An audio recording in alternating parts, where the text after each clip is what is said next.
All right, here we are at our 2004 Tahoe 204 deck boat for sale here on the beautiful freshwaters of Norris Lake, Tennessee. There is a trailer included with this one. We'll have details on that and probably a photograph of two of the trailer at our website, along with the full list of features, specifications, current asking price, our contact info, and all that other good stuff's all going to be found on our website, which is yournewboat.com. For your convenience, there will be a direct link for this listing down in the video description. So all you got to do is scroll down a little bit. If you're watching this on YouTube, look for that video description.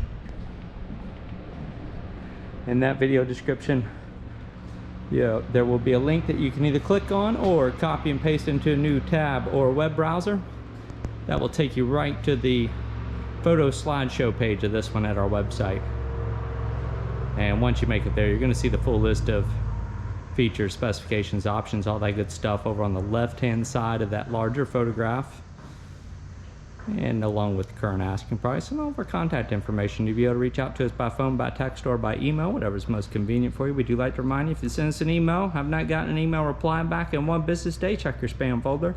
Generally very quick about getting replies back out to you. And if you call us on the phone and you happen to get our voicemail and you would like a return phone call, all you gotta do is leave us a message. Let us know which listing you're looking at, what questions you have. We are very frequent in areas without cell phone reception. So if you take time, leave us a message. As soon as we either finish with the customer or return to the cell service area, we'll receive your message, return your call, and answer all those questions for you. Now, some do find it easier to look for the navigation buttons above and below that larger photograph. That will allow you to pause that photo slideshow, and then you can work your way through the photographs at your own pace. The photo slideshow is pretty much displayed similar to how we do our video tours. We're going to do a walk around to the exterior and then do a tour around the interior, engine compartment, outdrive, and then we're going to start showing you any wear and tear that we noticed. And we are as thorough as we can be with that. If there's a mark on the boat, we're doing our best to make that known to you, either in the photos, the video, or usually a combination of both, so that you can make your purchasing decisions, or at least narrow down your options before you actually start having to get in a car and go and seeing stuff in person. So hopefully that's helpful for you if anybody is looking for something or shopping for something. So again, this is a 2004 Tahoe 204 is the model number. It is about 20 feet in length, and we'll have all that other good stuff at our website as far as the beam, the dry weight, and all that good stuff. We do have 3 steps to onboard ladder here on the back, and this is powered with a MerCruiser 4.3 liter multi-port fuel injected inboard outboard stern drive engine with a Alpha 1 outdrive. That's what we're looking at right now. It's the Alpha 1 drive. I believe that's a 1.62 gear ratio.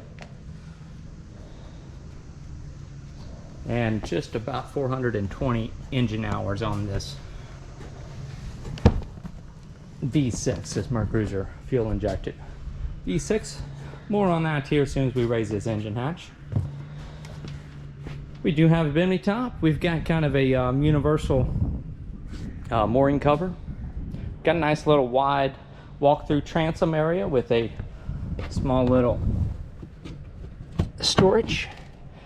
That is a draining storage compartment right there. That actually does remove, and you've got access to a battery directly kind of underneath where that little cooler inlay is set. I'm going to step over our little transom door, step right on down into our cockpit. This is a one-owner boat. This has been here on Norris Lake since it was new in 2004. Should also mention that this Hydro-Hoist that it is sitting on is going to be available for an additional purchase. If you're in the market for a lift, but you already have a boat, feel free to reach out to us. Let us know. Shoot us an email on this listing. Let us know if you'd be interested in a lift. If the boat happens to sell without the lift, then the lift will be going up for sale on our website. So if you are in the market for a lift but not a boat, do reach out to us. We'll put you on a list to get notified should this one sell without, and the buyer elects not to purchase the lift with it. All right, so here at our driver's helm, we do have the flip up driver bolster seat. Now, normally we're going to save you the wear and tear towards the end, but there is a little bit of staining in this driver's seat right here, just under this flip-up bolster. And this flip-up bolster has pretty much only been used in this up position. It's I didn't want to put too much force on it, but it's basically in this flip-up position. Now, this will sit down just a little bit from where it is right now, and that's about, I'm guessing that's probably about where this seat has been left in recent years. That is designed to lay forward. I don't want to tear anything up, so but it's you know, you could tell that thing's mostly been set in the flipped up position. So do you have a tilt steering wheel here at your driver's helm? This one's rated for 11 people. If you notice that your capacity plate right there by your throttle. Then, like I said, do you have the tilt steering wheel? And then we've got a cup holder here at your driver's seat. I believe that is one of 9 cup holders throughout. And then your gauges here. We do have a 12-volt power outlet. You've got your engine temperature gauge, your drive trim gauge, your engine oil pressure gauge, your tachometer, integrated Ritchie compass, speedometer, fuel gauge, integrated depth finder, and battery voltmeter. Just below all that, we've got a AM, FM, CD, USB, and a NOAA, and also an NOAA Weatherband, a NOAA Weatherband stereo. We've got 4 speakers throughout. So again, that's AM, FM, CD, USB, and NOAA Weatherband. We did function test this stereo. All 4 speakers work just fine. Turn that master power switch on. I'm going to show you what we mean by that NOAA Weatherband. If I can get this to change here. There's FM, FM, AM, AM, and then here's our Weatherband.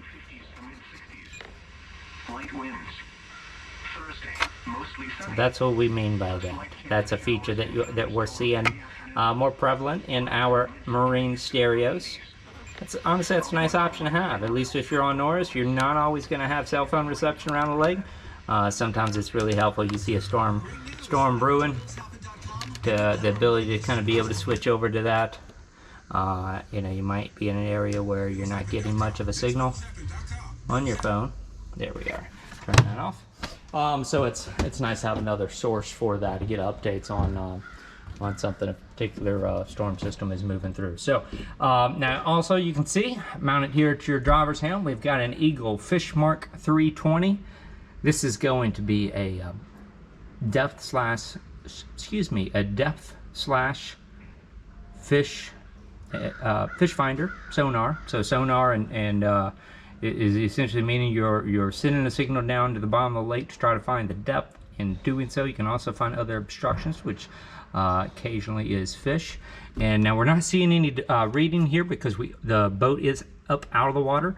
This also has a water temperature display, and it looks like also a GPS speed, and then of course your depth finder reading as well. So again, we function test everything on this one. You've got a functional blower, bilge pump. All your navigation lights worked just fine. You've got a courtesy light, actually 2 courtesy lights. You got one right here next to your helm and one right here at this walk-through here on the transom. And let's see, oh, the horn did not function for us. It wants to. You can kind of hear the valve clicking. Could be clogged up with some cobwebs, or it might be time for a new horn. This is a 2004 model boat. Our engine hour meter is an analog meter mounted right here next to your throttle. I do like the analog meters. They're generally fail-safe, and this one again is showing right now showing 419.1 hours. So we've got a nice large in-floor ski storage locker. You've got storage under both your driver's helm and right here underneath this console, just forward of your passenger seat. Now here we've got a little integrated cockpit sink. We've got a little self-draining sink right there, and then this would be a little self-draining ice box or cooler. All those being utilized for storage at the moment. 2 cup holders right here next to that integrated sink, and then we've also got some cooler storage right here underneath this seat. Now you can see we've got little straps on here. Actually, I'm gonna leave that strap in there, but that would have been designed at one time to probably drop a little igloo cooler in that spot. I'm sure you can find a cooler that will fit that. You've got some storage under these seats right here. I'll go ahead and show you in our ski locker storage compartment. All right. We've got a removable lounge table. We'll have a few photos of that at our website. There are 2 mount locations for that lounge table. One is right here in the bow area. One is right here in the middle of your main cockpit area. Nice large, or I should say wide bow seating up here.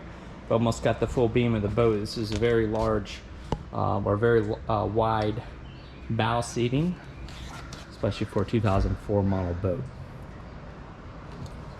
4 cup holders up here for your passengers. 2 stereo speakers, 2 of those 4 stereo speakers up here, and then you've also got some storage underneath these seats as well. See what I mean right there?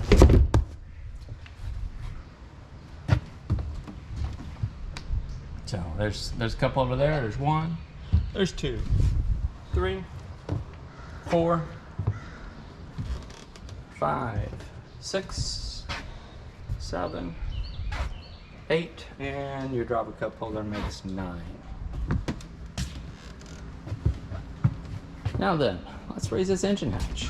Bimini top overhead. I think we called your attention to that a little while earlier. Let's go ahead and raise our engine hatch. Now, one time there were some gas shocks on the engine hatch. There is not now. This is not a difficult hatch to raise. Here's our MerCruiser 4.3 liter multi-port fuel injected V6 inboard outboard stern drive engine. Again, we showed you that Alpha 1 Outdrive, about 420 hours on it. Here's your battery selector, or that's just your battery switch. That's going to be on-off switch. I believe that's about a 2019 battery in there. We've got a 45-gallon capacity fuel tank on board. I believe this 4.3 in 2004 was rated at 220 prop horsepower. Here's a look at that removable lounge table. I've also got the cover laying in that compartment as well. So now we've showed you the exterior, we've showed you the outdrive, the engine, the interior. Let's go ahead and start on our wear and tear portion of our video walkthrough tour. We're going to start right here in the interior before I climb off. We've got one small little tear up here on your seat back and your bow seating. A little bit of light staining in your upholstery, a little bit throughout. Oh, okay, I thought I saw something. That turned out just to be some dirt right there. So we will continue to move along. Yeah, otherwise, at least up here in the bow area, did not notice any other rips, tears, or cuts. But again, there is going to be a little bit of light staining throughout. That one right there, that's just some dirt on there. So that's kind of what some of that staining is. Now, a lot of times you'll be able to clean this out, especially on the white. You just got to be careful not to bleach out the black that's right there below it. All right, moving on back. Similar situation with your other upholstery throughout. Again, no rips or tears that we noticed. Honestly, even your stitching and the seams are in good shape back here. We did kind of call your attention some staining on the lower part of that driver bolster seat, but again, that driver, where we can tell the driver seat's all in good shape as well. Now, right here was the only other areas we noticed of wear and tear, and that's right back here in this this engine cover, which also is going to double as a nice large sun pad or sun lounge. So you get a few little rips in that right there, and then another one right over here. This little plastic vent deflector right here, this is going to be where one of your blower vents from your engine room is going to vent out. We got a small little crack in that right there. We do have 4 small cleats, one in each corner of the boat. And then, let's see, I'm gonna hop off the dock over here on this side. So we're gonna start right here in this corner. We'll finish up on the other corner, then we'll pull back, show you the exterior one last time. So here's a few marks right here. A bit of a bruise right there. some marks in the gel coat right there. That is exposed fiberglass right there. Now that's also up above the water line right there. So if you are under covered slip or you keep this stored indoors, that's probably not a big deal. But now if you are going to leave this out in the open for a season, you might, at the very minimum, you might want to seal that exposed fiberglass. So a little bit of oxidation back here on the back, very back corner of the boat. In the black, it's going to be the most prevalent right in here. You get a little bit of like chalkiness on there. That's oxidation. Typically a really good detailer knows what they're doing. Can use some oxidation remover and apply the right amount of elbow grease and some buffing to get that looking good again. Little mark right here. A few marks on the rub rail right here going along this port side. And looks like some marks in the decaling up here. Small little scratch in the gel coat. Where'd it go here? Yep, there it is. I'm gonna move this camera around sometimes to get the light hit it just right so you can see it. Another little mark in your gel coat right in there.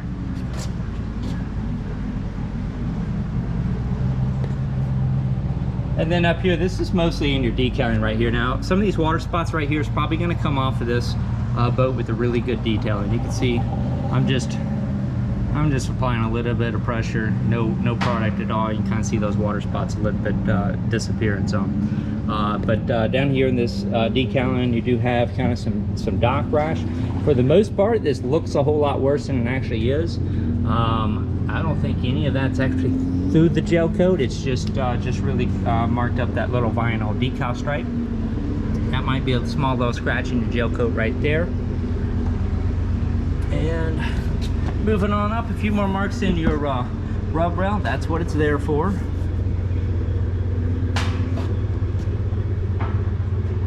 And this might be a few little light scratches in the gel coat. Actually, I think my fingernail's not catching edge right there, so that's probably gonna clean right up. Yeah, so most of the sport side, honestly, it looks worse than what it actually is. Now this is a mark in the gel coat right in here. This is catching an edge right here. This is not going to disappear with a detail, but that's up above the rub rail, and it's in the white. So honestly, that kind of almost camouflages itself. You got to have the right amount of lighting hit it for it to even really be visible. A few marks just underneath the rub rail up here along the bow edge, and I've got to reposition. I'll show you a few more of those. Here's a little bump in your rub rail, coming around, a few little marks in the gel coat right up here on this bow edge. Now below the bow, we have also got some marks in the gel coat right in here. Some of this might disappear, but some of these are going to be here to stay. Those are probably came up on possibly the trailer winch, maybe with the trailer in the water just a little bit too far. But again, everything up here is going to be up above the water line as well. So is that, yeah, that's a little mark in the gel coat right there. And then you got a few more of those right over here more towards the starboard side corner. Okay. Now I've got to move again. Down below the water line, things look really good on this one. And again, just a few more marks up here along the rub rail. One in that vinyl stripe right here, and you can see where it's made some contact along that rub rail too. For the most part, you know, your marks up there that are into the gel coat just below that rub rail are kind of hid the way this bow is shaped. This might be a small little gel, yep, that's a small little gel coat scratch right there. And then moving along, a few more scuffs up here on the gel coat.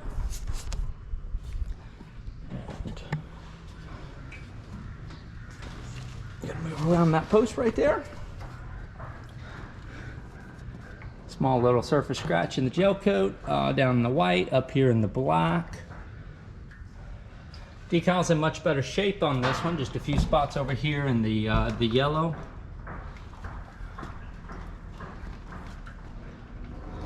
That's a little mark in the gel coat there. Another mark in the decal. Now up here above the rub rail, we've got two more. You'll be kind of hidden the white here.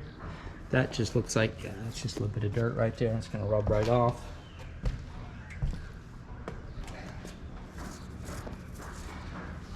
Similar situation all the way up here on the white now. As we get closer to this cleat, we do have a few little surface scratches in this gel coat right in here.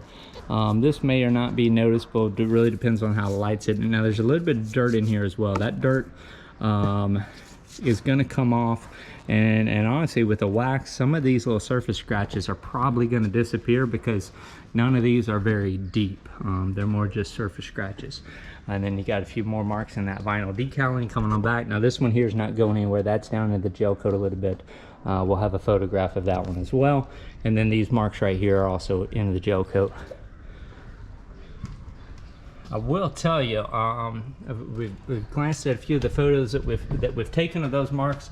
I will tell you, a lot of that's going to look a whole lot worse than it actually does in person. So for some of those, I would lean on the video a little bit more so than the photographs. Maybe video is probably a little bit more of an accurate representation. You can, the other thing you kind of see on the video is that depending on the angle in which you're viewing it, some of these marks are more prevalent than others, whereas on the photograph, if the lighting hits it just right, it's going to be the most noticeable. Now this is probably a little bit more oxidized than the port side, because that's even starting a little bit underneath this Tahoe logo and kind of fading back to more heavily oxidized right here on the very transom part. A few more scratches in this black right in here. So call your attention to that. Otherwise, things look pretty good on this one. There's another little mark in the vinyl decaling there. And then let me come on around that corner, get that last few feet of the boat on our here's we look for that wear and tear. Be careful how I was squatting there. I think my phone almost slid right out of my pocket. So this edge looks pretty good. Now down here, right near this little pull out trim ladder, let me move this. Okay, that's actually just a little bit of silicone up in there. What looked like could be a mark. Now this is a small little mark in the gel coat right here. Otherwise that was just some silicone marks. So, all right. Well, I think that's gonna start to wrap this one up. Again, this is the 2004.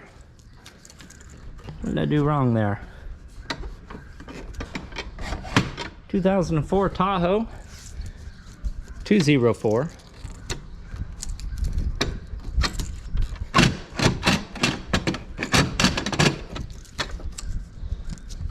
There we are. Did not have the angle right there. Sorry for the shaky camera footage there for a moment. Let me pull back again and get you one more good look at this one on the exterior here. Again, it's the 2004 Tahoe 204 deck boat for sale.